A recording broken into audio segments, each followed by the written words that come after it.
The newsreels that were shown along with feature films knew a good thing when they saw one. They helped keep all the black cats in their place. Nobody black ever did anything very newsy in a newsreel.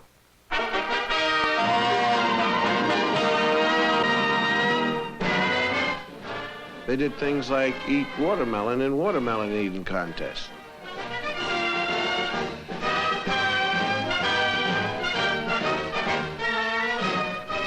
Then another favorite for the newsreel cameraman was to film people throwing things at them. Good sport. Some college football publicity man decided this was a good idea. And there were a lot of very funny golf pictures. If you weren't black, they were funny, I guess.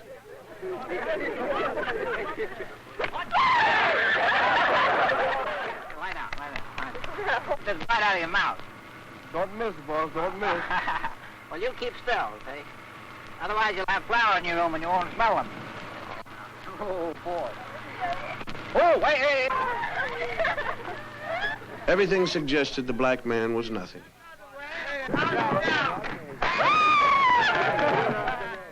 Hollywood adopted a sort of British attitude toward black natives of other countries. They were always sneaking around the bushes, you know, carrying stuff on their head. White men weren't supposed to get caught sweating. Anne Harding played a scene in a picture called Prestige and stated the colonial attitude. Don't let it break, Andre. Take to him your race for a wedding gift. The prestige of the white man. That means everything you stand for, and it is the only weapon you two will have.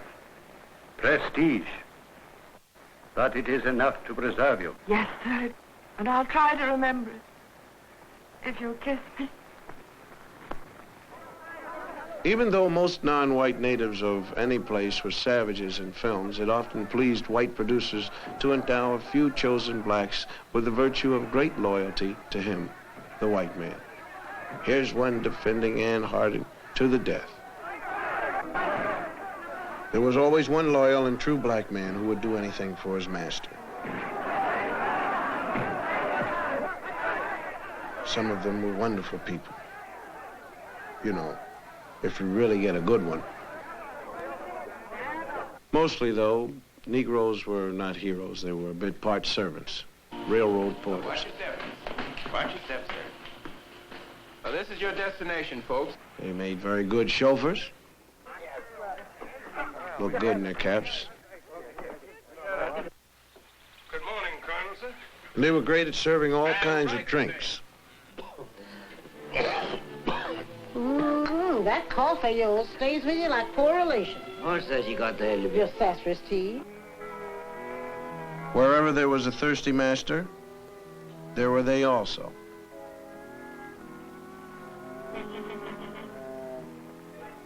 Mom, Beck. They played Aunt Jemima. Will you have enough? I don't know if I can stretch one small chicken, but as long as the water's running, we'll have soup enough. Lottie, will you take Kay upstairs and wash all that goo off her face and give her a good... And one question they never answered, when the Negro woman was taking care of the white woman's kids, who was taking care of hers? They did all kinds of odd jobs around the picture, like walking horses.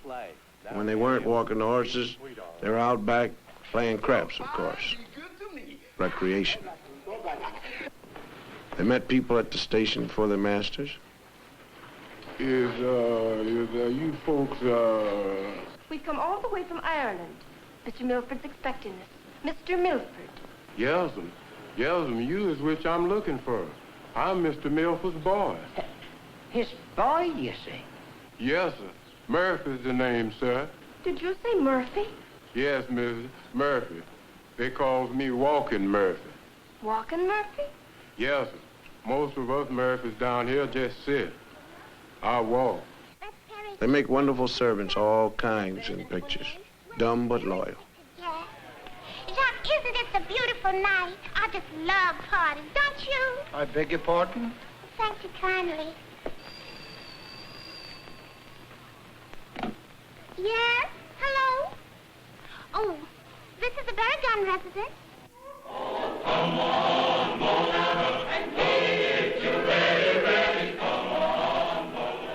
And things were getting pretty tough during the 30s. A good thing for a lot of black actors was that they made a movie called The Green Pastures with, like they say, a cast of thousands. It gave a lot of people work, but it had all the old stereotyped characters. It was clever and funny and all black, but it was a white man's picture. I'm the Indian. Henry, you sure got the prettiest wings. Oh, they just my old ones. Cigars, gentlemen, cigars. Yes, sir. Cigars, gentlemen, cigars. Oh, Lord, the smokehouse is empty. Oh, Lord, let me get them groceries. Oh, Lord, let me see that little six. Where?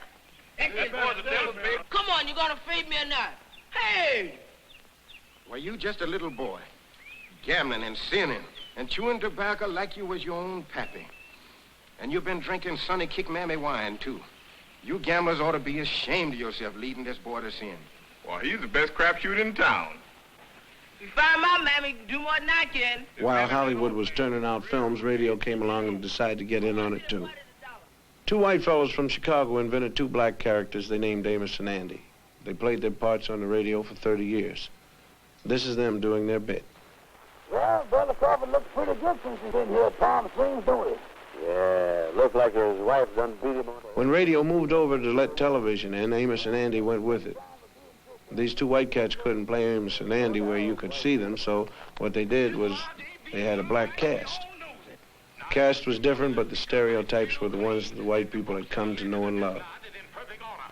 They were shady characters with money. Well, I got the books right here, and they're open to each and every brother complete inspection. Get your hands off of that thing there.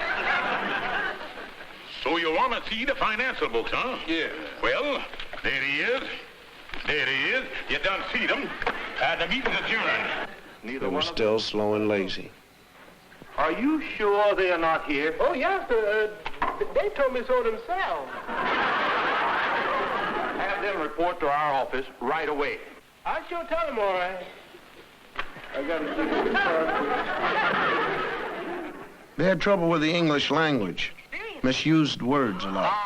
And Mr. Brown, my new secretary here, ain't gonna have no time for no extracurricular activities. And I'm telling you now, as long as you have that secretary in your office, I'm going to work as a secretary myself. Oh, give me an ultimatum, huh? I'm putting my foot down. They had trouble with women. And it was always the women who were dominant. Come on, Herman. Mostly black actors aren't playing the old stereotypes anymore. There are people who say they're playing a new stereotype. Sidney Poitier is always helping some little old ladies across the street, whether they want to go or not. Black people in this country got a bum deal for a long while, and it won't hurt much if we see a little of that now and then. Stanley Kramer has let us use some scenes from Guess Who's Coming to Dinner. You look at these and remember Birth of a Nation. This is the opening scene when Katherine Hutton is bringing Sidney home for the first time. This is Dr. Prentice. John, Miss Matilda Binks. Pleased to meet you, Miss Banks. I've certainly heard a great deal about you. Katharine Hepburn and Spencer Tracy are the girl's parents. Thank God he's right. She's 23 years old, and the way she is just exactly the way we brought her up to be. We answered her questions. She listened to our answers. We told her it was wrong to believe that the white people were somehow essentially superior to the black people, or the brown or the red or the yellow ones, for that matter. People who thought that way were wrong to think that way. Sometimes hateful, usually stupid, but always, always wrong. That's what we said. And when we said it, we did not add, but don't ever fall in love with a colored man. Sidney tells it like it is to his old man. You and your whole lousy generation believes the way it was for you is the way it's got to be. And not until your whole generation has lain down and died will the dead weight of you be off our backs. You understand? You've got to get off my back.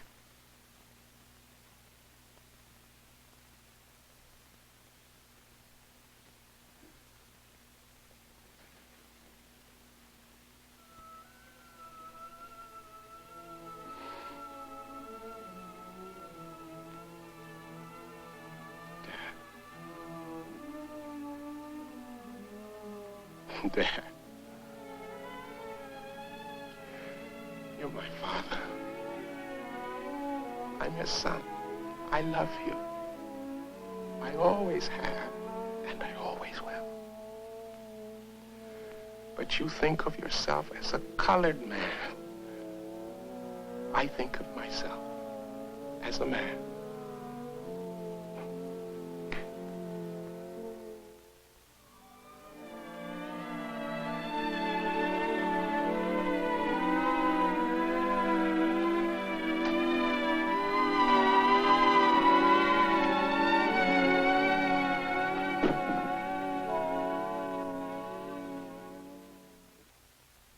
By the time the world of movies and the world of education get into the streets of black America, some strange things happen. Because what history and the movies have told the black man is that he's nobody unless he joins the white world. The white world only comes into the black ghetto by messenger. The message used to read, black is nothing, white is beautiful. For this reason, a lot of black people have spent their lives trying to be white. For instance, hair. Some people still call straight hair good hair because it looks like white hair. Kinky hair is bad hair. The man on the right is having his hair cut naturally. The man on the left is having a process. What the barber is doing is applying harsh chemicals to his head so he'll have straight hair like all those movie stars had. It's a painful, long job that costs about $6 and has to be looked after every couple of weeks. These days, many young black men find the whole process demeaning. It's going out of fashion, even in the ghetto.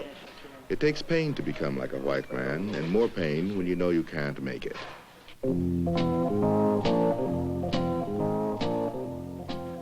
For a while, it seemed to the black community that the way to escape was to get as rich as possible and look as white as possible. And as affluence came to some black people, all the lessons of history and all the lessons of the movie seemed to be succeed on the white man's terms. So, the middle-class Negro took the white man's dreams and tried to make them his. Today, many middle-class Negroes have the education and the money to provide themselves with all the white man's dreams but one, universal social acceptability.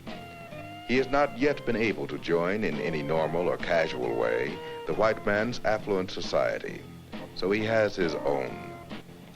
The white man's attitudes still exclude the black man and the black woman. There's a fallacy in this country that says that any man by his merits can make it. That is not true. Do not believe that. It is not true. Because any man in this society cannot make it. That's where the whole fallacy is. The white man keeps saying to you, if you just stop being black, if you just stop shooting your people on Saturday night, if you just stop talking Negro dialect, if you clean yourself up, get yourself a job, you're going to make it in the society. It's not true. I know for myself, I have a master's degree in social work, and I know that people won't accept me. And I was an honor student, and I know I can make it. They won't accept me. They don't discriminate against me because I'm a Christian. They're discriminating against me because I'm black. The message down here is coming in stronger. It's be yourself, be black. The new generation of black young Americans is asserting itself in a new and possibly disturbing way. Many black Americans are giving up on American society. If you can't wash white, even if you have the money, if you can't wash white because you are basically black, what you do is react, sometimes radically. Here is a measure of the reaction to white is beautiful. This is a storefront school in Philadelphia. The children are being given a black preparation before they enter the city's schools. They're not especially gifted children, they're just from the neighborhood. One black man named John Churchville put it all together and financed it himself. Right? You understand that? Yeah. All right. A number is a concept of quantity or an amount. That is wrong. No.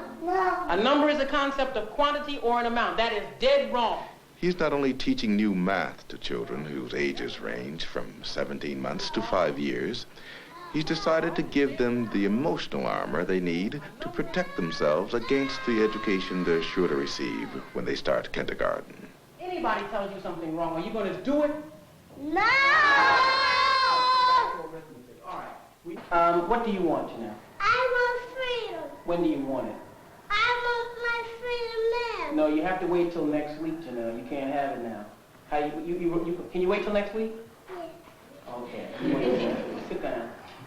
All right, young man, stand up. When do you want your freedom, young man? I want freedom now. You can wait till next week, though, can't you? No. Michael, you just have to wait till next week. You can't have it now. Are you willing to wait till next week? No. Suppose I said that you have to wait till next week. Now, you're going to wait till next week, aren't you? No. How are you going to get your freedom?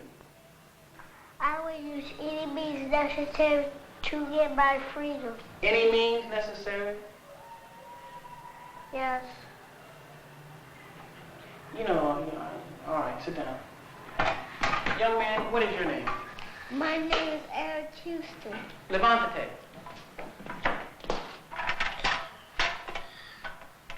What is your nationality? My nationality is Afro-American. What is freedom? Freedom is black power. What is black power? Black power is... Do you know what black power is? No. Well, then you should never should never make any statements if you don't know what they mean. I'm sorry, I don't know. All right. How old are you, young man? I am 4 years old. You're not 4, Eric. Now, you tell me your right age. How old are you? How old are you? I am 4 years old. Are you sure you're 4? Yes. You're going to let me turn you around and tell you you're some other age? You're 6 years old, Eric. No. I can't hear you, Eric. No. Are you being frightened by me? No. I'm the teacher. I said you're 6. I am 4 years old. All right, then. You stand up for it, then. You shouldn't be weak. You stand up and say it. You ought to scream it in my face if I try to tell you different, right? Yes. Have a seat. Stand up, young man. Are you a Negro, Travis? No. Are you a flunky, Travis? No. What are you? I am black and beautiful. And what else are you? Are you a boy? No. What are you? I'm a man. What kind of man? Black and beautiful man. Well, what kind? Are you an old man or a young man? Young man. Very good. Very good. Are you going to let somebody just make you a boy? No. All right. Suppose I tell you something wrong, Travis. Are you going to do it? Yes. You're going to do something if I tell you when it's wrong? No. Have a seat, young man. Eric, you're going to be reasonable, aren't you? No. Come here. Here you are. Fine young man, right? Yes. Are you going to be scared of me? No. Are you going to be scared of some president of the United States? No. Some mayor? No. Some policeman? No. All right. You're a Negro. Yes! You're a Negro, Eric. No. Somebody pass me my stick. I said you're a Negro, boy. No. You're getting mighty soft. You're a Negro. No. Very good. All right, sit down. You, young man, you come here.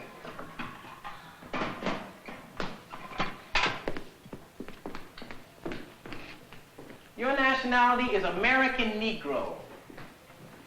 Yes. No. Your now look, don't play with me. You're a Negro. No. I am your teacher. You are a Negro. No.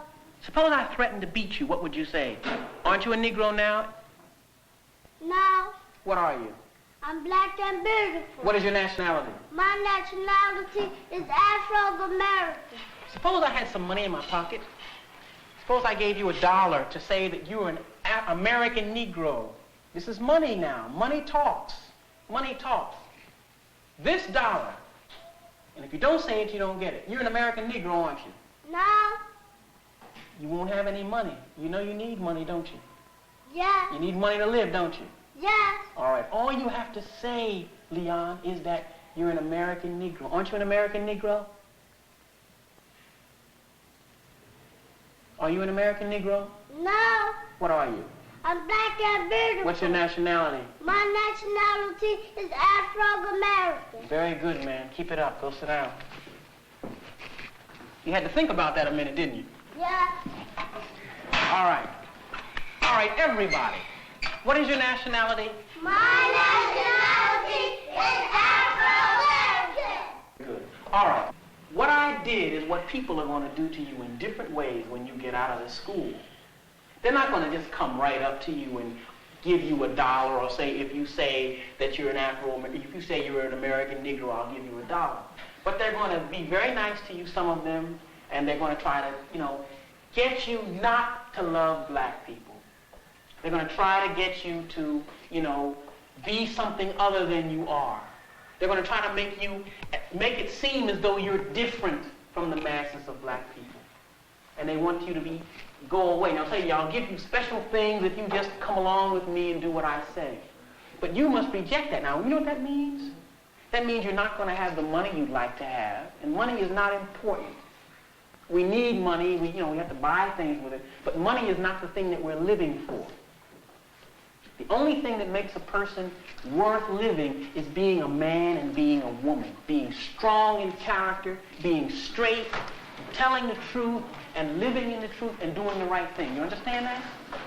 So no matter what happens, I want you all to always tell the what? You may not get the marks you're supposed to get in school. You may be doing the work, but because the teacher doesn't like your attitude, and she'll always tell you, I don't like your attitude. Because you're independent, but you're not going to school for grades. You're going for what? Learn. All right, and what kind of people is everybody in this room going to be? Tell me the kind of people you're going to be. Black and beautiful. What else? You're already that. What are you going to be? You going to be stupid? No. What kind of people are you going to be? Excellent. You're going to be excellent, and what else? Yes, ma'am. Strong. And strong, and what else? And good. And good, and what else? And genius. And a genius, and what else? I'm looking for another word. All of you are geniuses right now, and you'll be better than that. What else? I'm looking for a word that begins with a B. Brilliant. Brilliant. And brilliant really means to shine. And all of you will shine. All of you are really going to be brilliant. Good enough. All right. How does everybody feel now? You ready to get ready for lunch? Yeah! Who's hungry? Well, it's kind of like brainwashing. Or is it? I mean, can you blame us for overcompensating? I mean, when you take the way black history got lost, stolen, or strayed, when you think about the kids drawing themselves without faces, and when you remember the fine actors who had to play baboons to make a buck, I guess you got to give us a sin of pride. Pride. Hubris in the original Greek. It's 300 years we've been in this American melting pot, and we haven't been able to melt in yet. And that's a long wait. Listen, we've been trying all kinds of parts to make the American scene. We've been trying to play it straight and white, but it's been just bit parts. Now, from now on, we're going to play it black and American, because we're proud of both.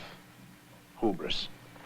I'm Bill Cosby, and you take care of yourself.